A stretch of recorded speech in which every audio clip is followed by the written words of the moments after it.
welcome to another new podcast from the CoatingsPro interview series. My name is Ben Dubose, and I'm a staff writer with CoatingsPro magazine. Today, as we continue our member profile series, we're going to be speaking with someone you may know as the Nonskid guy. His name is Johnny Sanchez. He operates Primetime Coatings, which is based in National City, California, just outside San Diego. And Primetime Coatings is a U.S. Department of Defense painting contractor that works with a lot of high-value assets for the U.S. military. With nearly 30 years of valuable industry experience, Sanchez was recently awarded, Johnny and his company, an assignment that he views as a lifelong achievement in the protective coatings industry, and that's working on an aircraft carrier flight deck for the U.S. Navy. We're going to be talking about that today with Johnny, who's been providing coatings for the maritime sector really since he was 19 years old. He's got a great legacy in the industry. In 2017, he was actually the inaugural Contractor and Crew MVP winner from the CoatingsPro Contractor Awards. So he's got a lot of advice for our listeners, our younger generations. I think he's got a very interesting personal story to tell. So we're going to bring him on to talk about certainly the recent contract that he won, which sort of brings his career full circle. Now he's working on one of the most important assets for the Navy. But he's also got an interesting journey that also is intertwined with our legacy organizations, NACE International and SSPC, the Society for Protective Coatings. And Johnny will be the first to tell you that the courses that he took from those organizations have been instrumental in helping his career development and get to a point now to where he's, quite frankly, running his own company and working on some very high-value assets that are important to our world. Anyway, to elaborate further on his personal success, as well as the role of industry associations in helping him achieve that, that's why we've got Johnny on the CoatingsPro interview series. So without any further delay, let's play back that conversation. Johnny, welcome to the podcast. How are you? I am fine. I'm doing quite good, actually. It's beautiful over here in San Diego right now, so great weather. I can't complain. Yeah, it usually is. We've got our Legacy CoatingsPro office out there, and it's beautiful every time I get to go. I think a good place to start for our listeners, if you could, just give our audience a bit more background on Johnny Sanchez, your career biography and highlights, your certifications. For anyone that isn't familiar with you, what's your career in the coatings industry been like to this point? Well, it's been a long one. I started 29 years ago. Approximately close to 29 years now in Long Beach Naval Shipyard in 1993. Started off making $6 an hour working for a company called Bay Decking. It was the first non-skid company on the West Coast that worked on military ships for the Navy. So that's kind of where I started. And then President Clinton shut down the Long Beach Naval Base, I believe, in '94.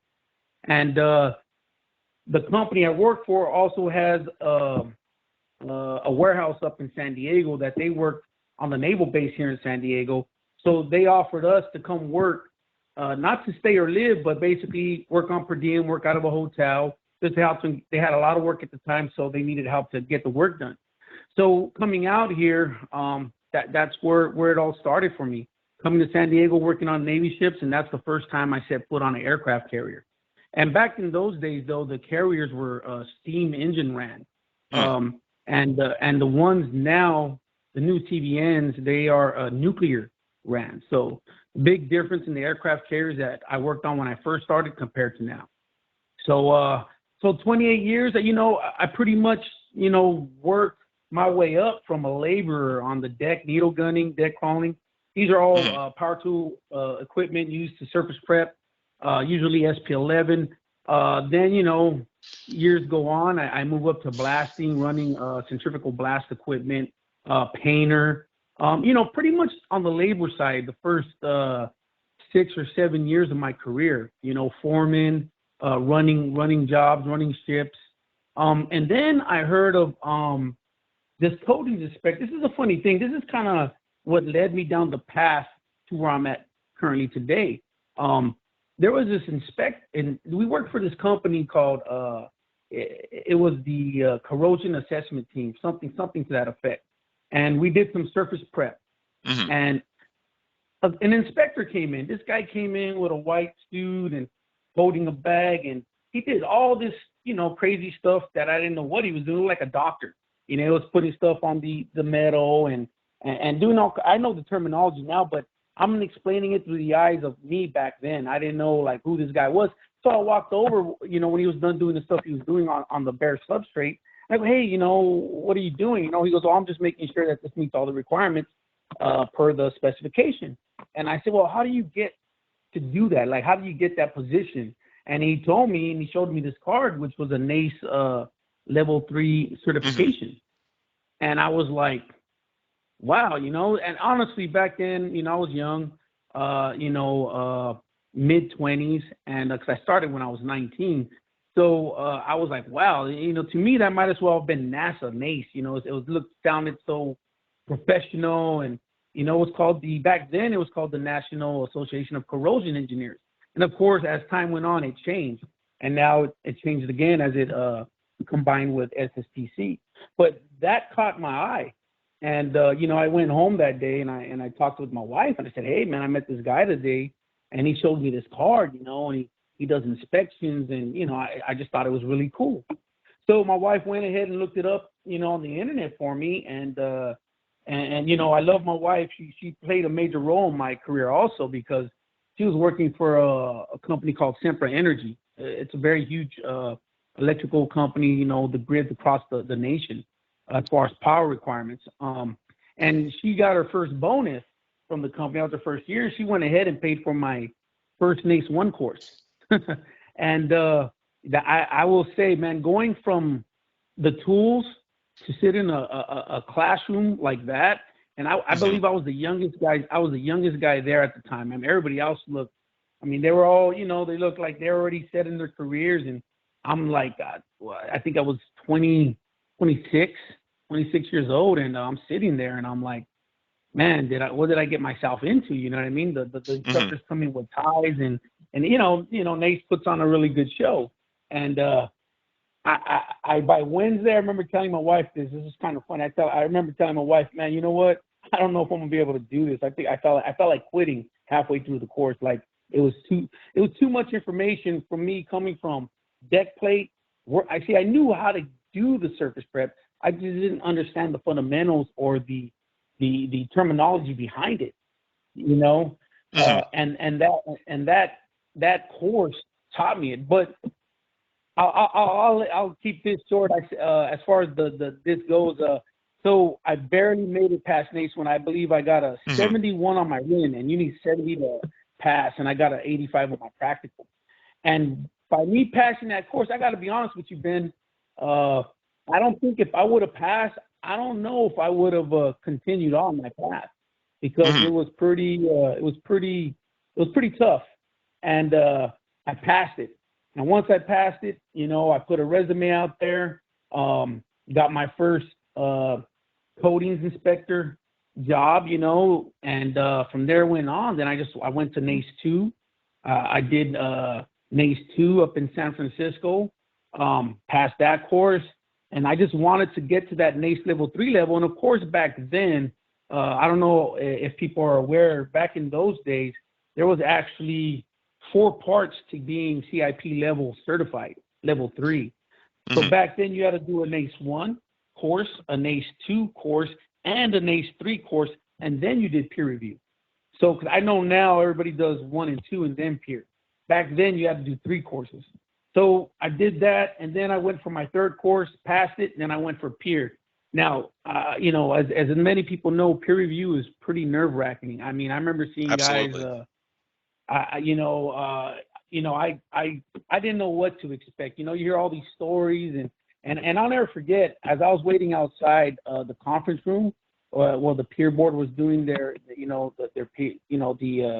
certification process of doing the interviewing. I sat out there and I remember seeing this one guy come out, because he stepped out for like about 20 seconds.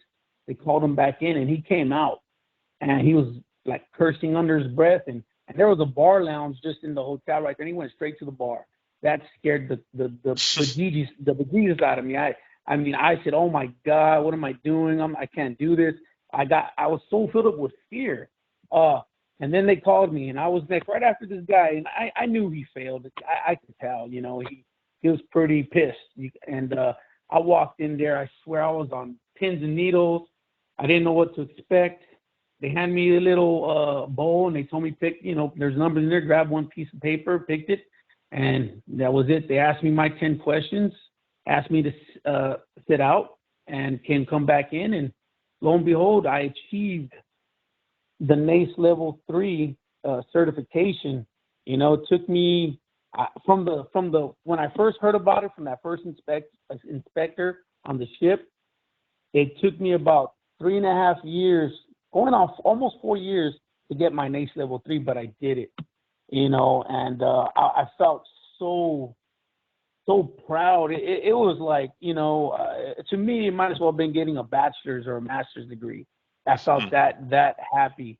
And then, you know, of course, there's the SSPC courses, you know, where I started out with SSPC once I was a NACE Level 3 is since I worked directly with the Navy and the military, and I got recognized in doing a lot of coatings, because back then, there wasn't too many NACE Level 3s here on the waterfront. There was probably I think there was 3 or 4 of us on the waterfront. Now everybody, you know, has that. A lot of people got that certification, but I got recognized here, and I was asked to help teach a course, and the course was called NACE Basic Paint Inspector. This is prior to SSPC taking it over. It was a NACE held course. So I started helping out in being an instructor for the course, and you know, it was a pretty basic course back then.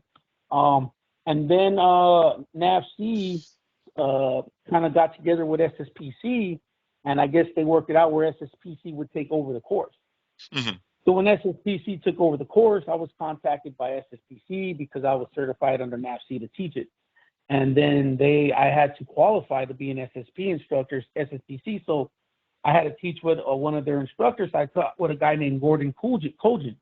Great guy, good guy. So I taught with him, and he pretty much, I guess they asked him, he had to grade me on my teaching ability. And he went ahead and gave me the thumbs up. So now I'm a NACE Level 3, and now I'm an SSPC instructor for the NACE Basic Paint Inspector course. And, you know, and from then on, I went on to take the CAS. I don't know if you're familiar with the CAS with SSPC, the Coatings Application Specialist Program. So I went ahead and got that. I got fully certified there. And then, I said, you know what, I'm NACE Level 3. I said, you know, let me try and get the PCS with SSPC. So I took the Protective Coating Specialist for SSPC. I achieved that. You know, and then there's a few other courses with NACE. I became a NACE Marine Coatings Inspector. There was a new course that came out in 2007 called the Shipboard Corrosion Assessment Inspector with NACE. NACE hooked up with NAVSEA on that. So I went ahead and took that.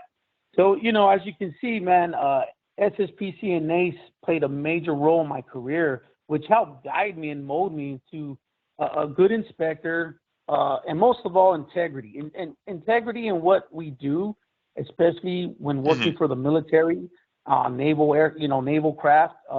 It's very serious. And what I specialize in is Nonskid. It's an anti-slip coating.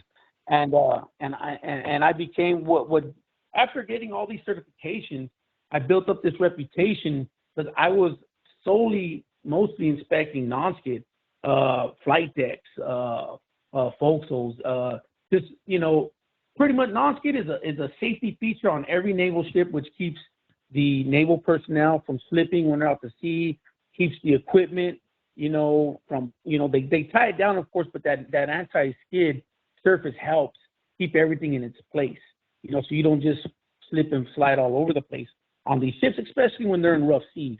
It gets pretty serious out there. So I built a reputation for Nonskid, and having all these certifications, you know, which taught me a lot. I mean, like I said, when I went from learning the tools and going to a course, though the course taught me, you know, what I was doing with those tools. I just knew I had to look a certain way. I knew how to use the tools, but I didn't really understand until I took these courses what was the end point, what was what was the point of me accomplishing this surface prep?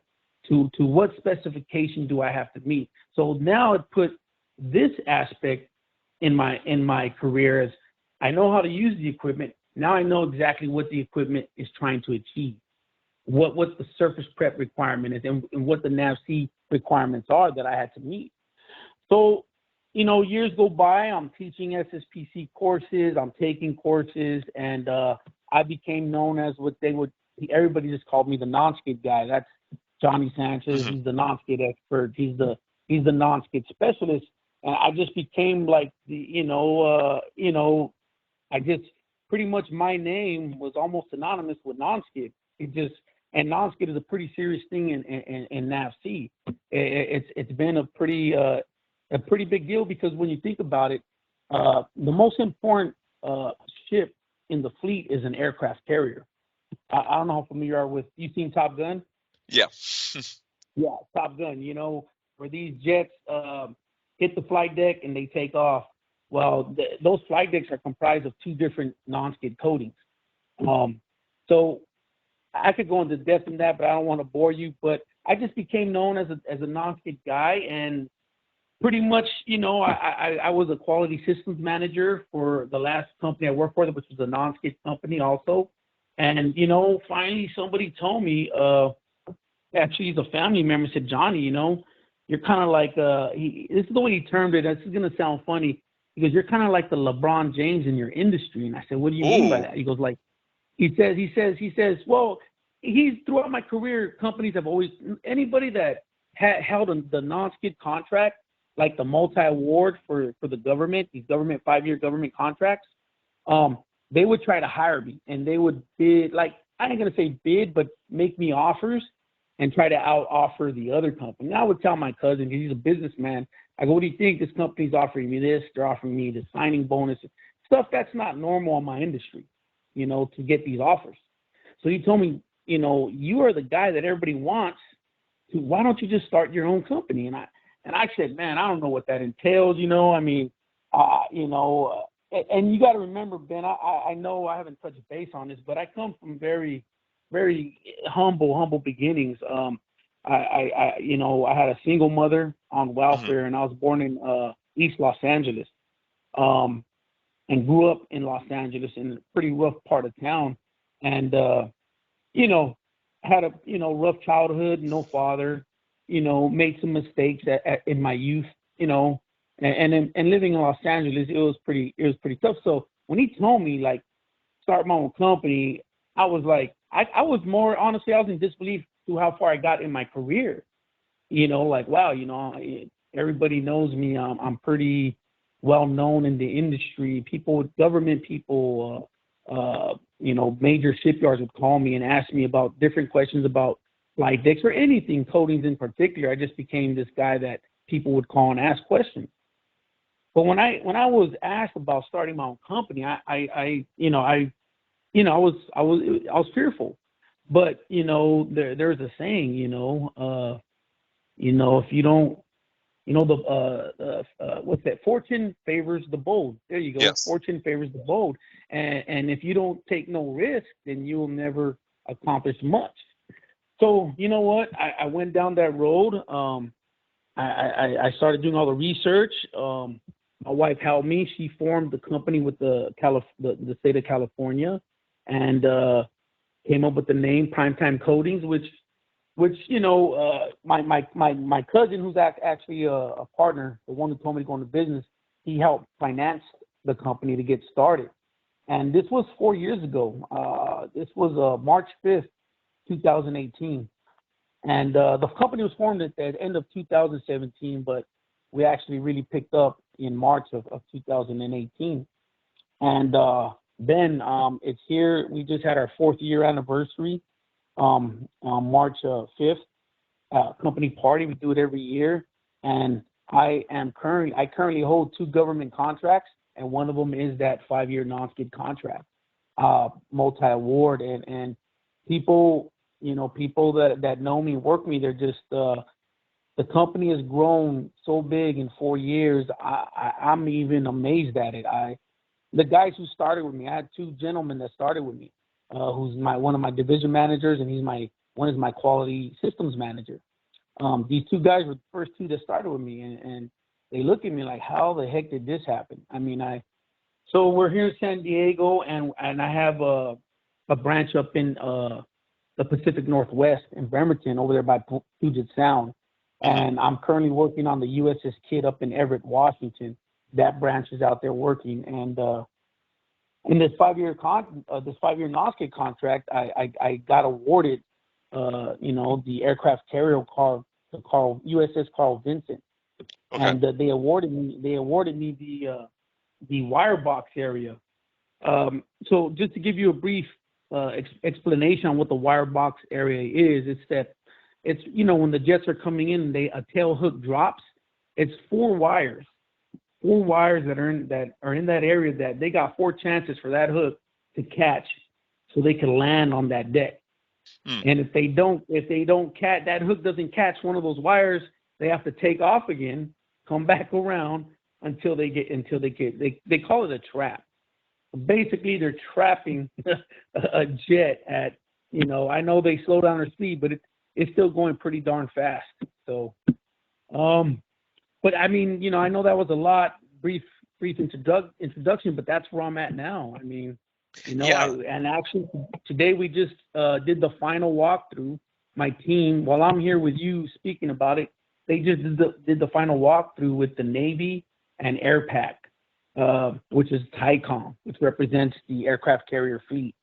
And so, everything looks good. Everybody's extremely happy with us. And yeah, man, I am so proud today. I'm very proud that I started 29 years ago, set foot on an aircraft carrier, the USS Kitty Hawk, a steam engine aircraft carrier. And 29 years ago, 29 years later, I'm the owner of a company standing on a nuclear aircraft carrier deck that I am doing work for. So in those 29 years, Ben, it's been, such an awesome, career. I hate to toot my horn, but I'm proud of what I've achieved in that time. And also knowing where I come from, knowing the background, it wasn't easy. There was no, nobody there to give me anything. I had to, fight tooth and nail for everything that I achieved and push myself, without pushing myself, to continue on, to keep going, taking courses. So, yeah, man, I'm pretty jazzed about it. Yeah, you should be. And I can definitely see how when we were emailing talking about this, you can see it as really a lifelong achievement, the scope of it and what all this entails. I guess a more broad question that I think might be good for our audience: what's the Navy looking for when it's evaluating potential contractors for a job of that prestige, of that importance? What are they looking for that you guys, obviously you have the wide diversity of certifications, which you just ran through. What is it that they're looking for that sort of makes them say, hey, this is a guy that I can trust? Yeah, there's actually, it's a lot of steps. It all starts with the government SSPC contract. So the government, before you could even be a part of this contract, you have to go through an award process. It's not quite an award, but a process of applying to be a part of the multi-award for this 5-year government contract. You have to tell them how much manpower you got. You have to tell them what equipment you got, how many pieces you got. So you got to just fill out every angle. What is the qualifications of the manpower you got? Like I hired over the years before I got this contract, I made sure I knew the stepping stones of a company. You got to make sure you have qualified personnel. SSPC C13 won water jet equipment, which is what we use on the aircraft carrier. You got to make sure, most importantly and foremost, you got to be a QP1 certified contractor. You can't go nowhere with it. That I couldn't set foot on a flight deck without a QP1 certification. Any flight deck, for the Navy, known, we call it NACE because they set the standards. you have to be QP1 certified before you can accomplish any critical coding on a Navy ship.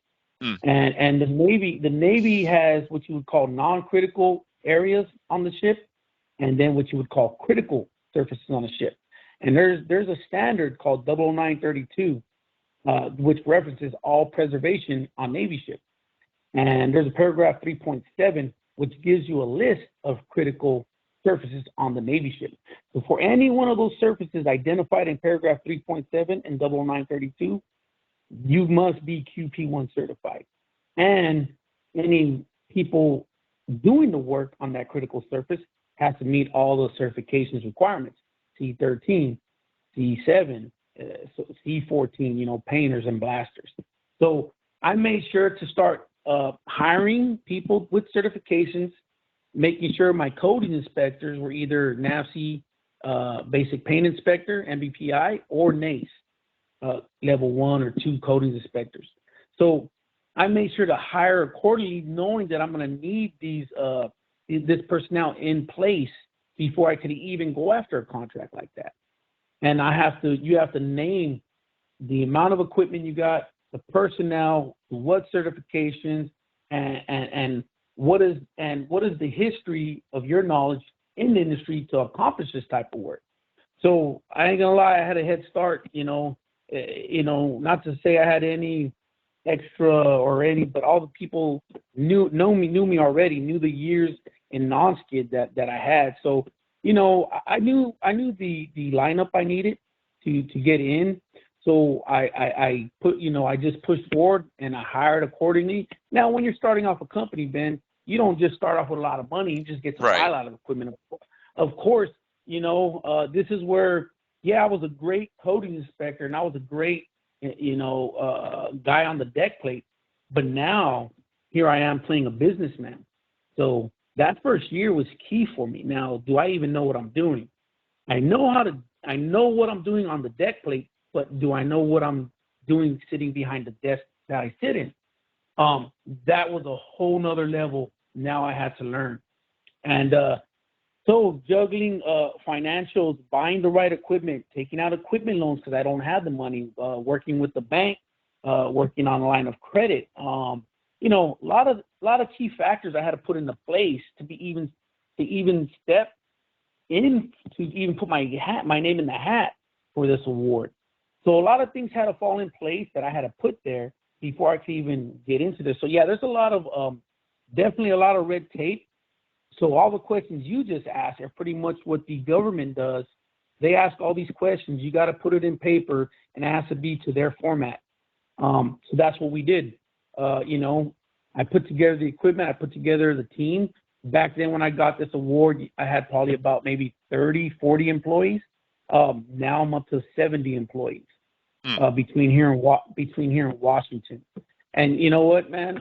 4 years, I'm still in business, so I guess I'm doing something right. Yeah, absolutely. And, we talked about your process to getting where you are now when you were giving your career bio and the ways that NACE and SSPC really helped you specifically with the certifications and the education to get where you are today. Of course, now in 2022, they're combined. It's AMP. What can AMP do moving forward now that you've combined both of these organizations? What are you hoping to see from AMP moving forward as far as an industry body and how they can perhaps facilitate other people doing what you've done over the last 20 plus years? You know what, Ben? Let me start off by saying I am actually so happy that SSPC and NACE joined forces. This is awesome. I mean, it's a great thing they're doing. I think honestly, there was a lot of confusion here that Navy's like, okay, so you're MBPI or your NACE, and okay, now, but combining them, it's probably one of the greatest things they could have done. And I congratulate them on that. I really do. I think that AMP, honestly, I think by them joining forces now, and I know the QP1's a big thing for most companies. I know a lot of companies are doing it. I just got my new QP1, and it's identified as AMP QP1 now, no more SSPC. But I think that if they continue down the same path, I know right now, just from our side, the deck plate people side, the inspector side, even the instructors that I know that I've worked with when I was I still am. Actually, I just became an AMP instructor. That I did watched the video and everything. So now I'm also an AMP instructor. So that's something new I could add. So I think the question is, getting all their certifications when it comes to like the inspection. I know they're trying to figure out what to do with MVPI, the NACE, the PCIs. I think once they start combining them or leveling them off on which cert meets what, and I know they're working on that now. I've seen a lot of emails on working out the situation with but that's been the biggest questions from what I hear out there. I know I already have the certifications. There's a lot of people that still, want to change their life. And I got guys that come up to me, some employees that they come up, they heard my stories, and sometimes I give speeches at our Christmas parties about where I started. They'll come up to me after, like, how did you do it? And I tell them, hey, I started off in this industry making $6 an hour. I was just a laborer. And honestly, SSPC and NACE is pretty much the stepping stones, the mortar, the concrete that built me and got me to where I'm at. So definitely without these two organizations, which are now AMP, I probably would not be sitting here, owning this company. But definitely, I say they continue on the path they're going. Focus on the inspection certifications, whether they're going to keep them separate or combined. I know those are the biggest questions that I hear on the waterfront from my industry. But other than that, I still think they're doing great. I know they're getting all the SSPC instructors on board with AMP. I know this because I'm one of them. I just did my orientation. So yeah, they're definitely on the right path, Ben. You mentioned your origins in the industry and getting paid so little at the start of your career. What would you advise younger people in the industry to do now with the advantage of having nearly 30 years of experience on this path that we've been talking about for the last 30 minutes or so? What tips or advice do you have for newcomers to the industry, for people who are perhaps interested in replicating what you've done, or I don't know, I guess perhaps blazing their own trail too? Just tell us about, the advice you have for the younger generation. It's a great question. I looking back at myself when I was young, when you're young, we definitely think we know it all. It's just part of youth.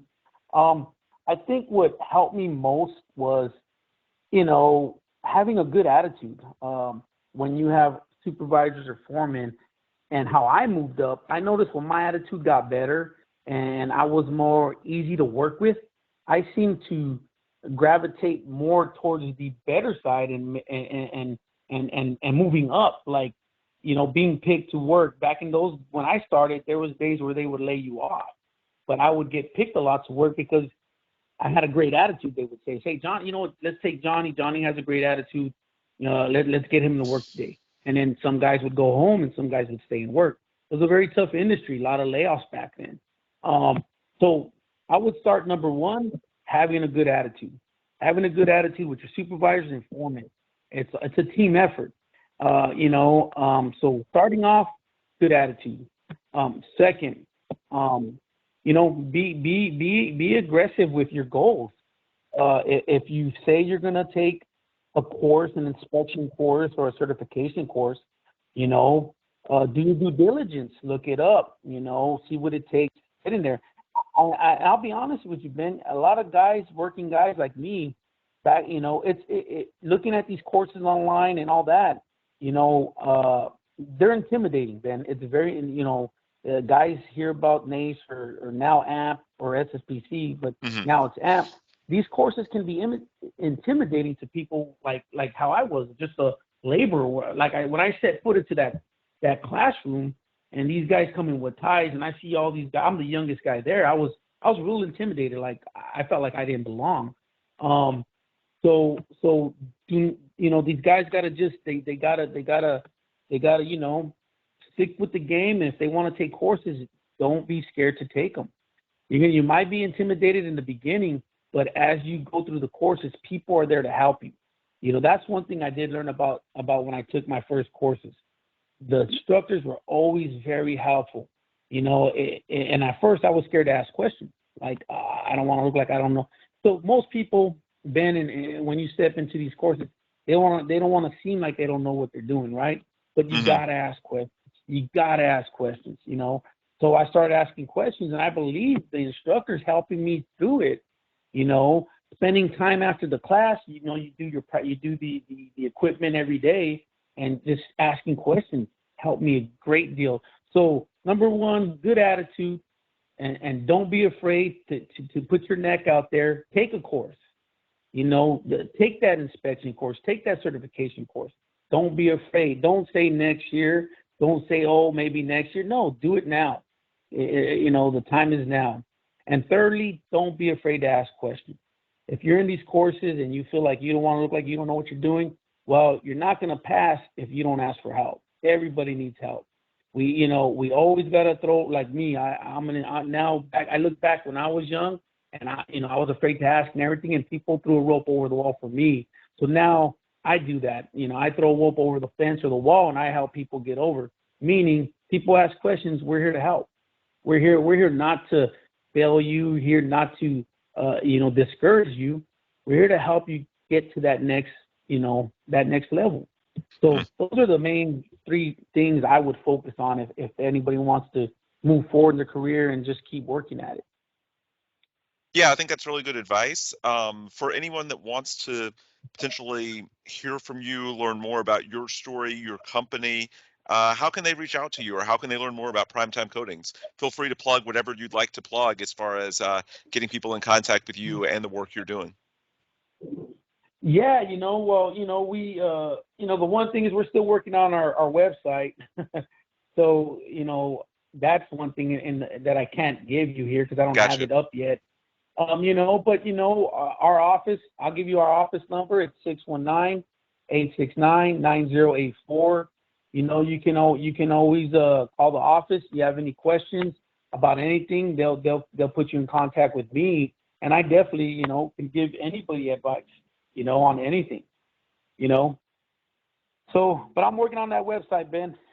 Sounds good. We look forward to it. Folks, that's the one thing I'm so busy with everything else. The website that makes sense. Not been, and another thing, websites in our industry they're good for you, but they're not needed because all our work is contracted through the military, through the government. Sure. So they don't go looking for you on the web, on the internet. True. So it's not really a eye catcher for work. We pretty much get these contracts because you're already on the qualifier subcontractor list to work for the government or for any of these MSR, master ship repair yards like NASCO, bigger shipyards, BAE Systems. These are the major players that build the ships, stuff like that we work for. Yep, makes sense. And I was just saying it from the perspective of anybody listening that's younger in the industry that might want to get in touch with you if they've got a specific question, something like that. No doubt, at the government level.